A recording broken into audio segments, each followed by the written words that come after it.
Hi, I just want to talk to you about your upcoming internship. So you didn't get into Goldman Sachs, you didn't get into Citadel, you didn't get into Morgan Stanley, you didn't get into one of these top tier investment banks, for example. And you're pretty frustrated. Either you got a role at a small hedge fund, 500 million AUM, or a small bank. It could be discouraging watching all your friends getting into top tier firms. What I'd like to explain to you is you probably got the better deal. And I mean this in all honesty. If I could go back to my career start and I had the option of joining a major investment bank for the summer or joining a very small no-name hedge fund, I would choose the small no-name hedge fund. And I mean that with all seriousness. If I had an option to choose between a major investment bank or a small regional bank, I would choose the small regional bank. And here's why. And let's take an ice cream analogy, okay? If you were going shopping for ice cream night, which happens once a week or once a month, would you choose the store Great Value brand or would you choose Ben & Jerry's or Haagen-Dazs? Now, if you look at them side by side, what's the better value?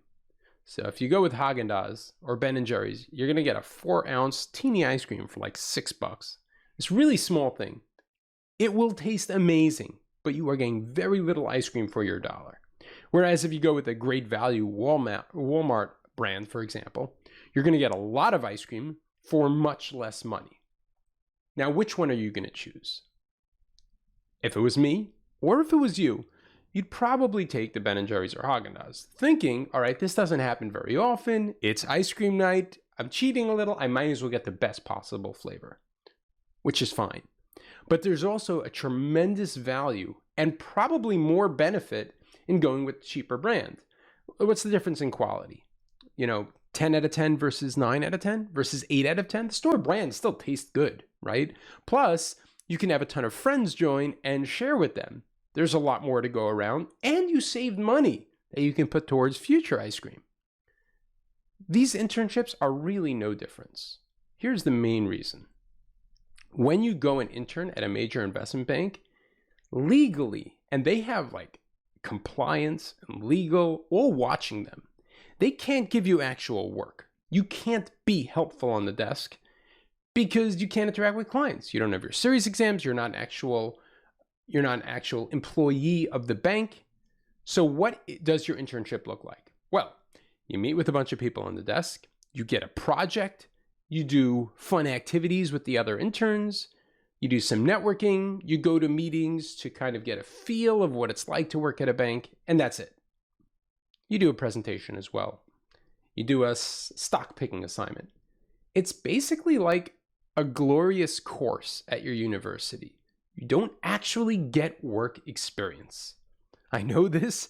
I've monitored interns. I've given them assignments. You don't actually get real work experience when you're at a major investment bank. If you're working at a not top tier job at an investment bank, so for example, you're working in risk or something like that, and you're not actually on the sales and trading, or you're not actually in the investment banking team as a summer analyst, it could be you'll have more relevant work. But in those tier 1 roles, you actually don't get a lot of real meaningful experience. Versus if you went to a smaller firm or a hedge fund, they're going to treat you like an employee. Day one, they're going to say, oh, thank goodness you're here. Here's the Excel spreadsheet. Automate these reports for us. Oh, here are our daily trades. They're coming in. Can you please consolidate these every morning? You're going to get actual analyst work. And when it comes time for your internship to end, they're going to say, please don't leave us. We really need you. You've been very helpful. You get a return offer. You just continue your job and get paid a lot more money. Or they'll make an offer for next year, or they won't.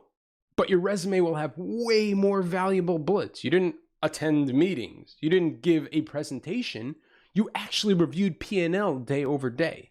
I mean, legally, whether you're allowed to do some of this stuff, I don't know. And it depends what type of firm it is. But the reality is you're going to have way better experience. And even if you think about the networking side of it, at an investment bank, everyone that you've met views you as an intern or a student.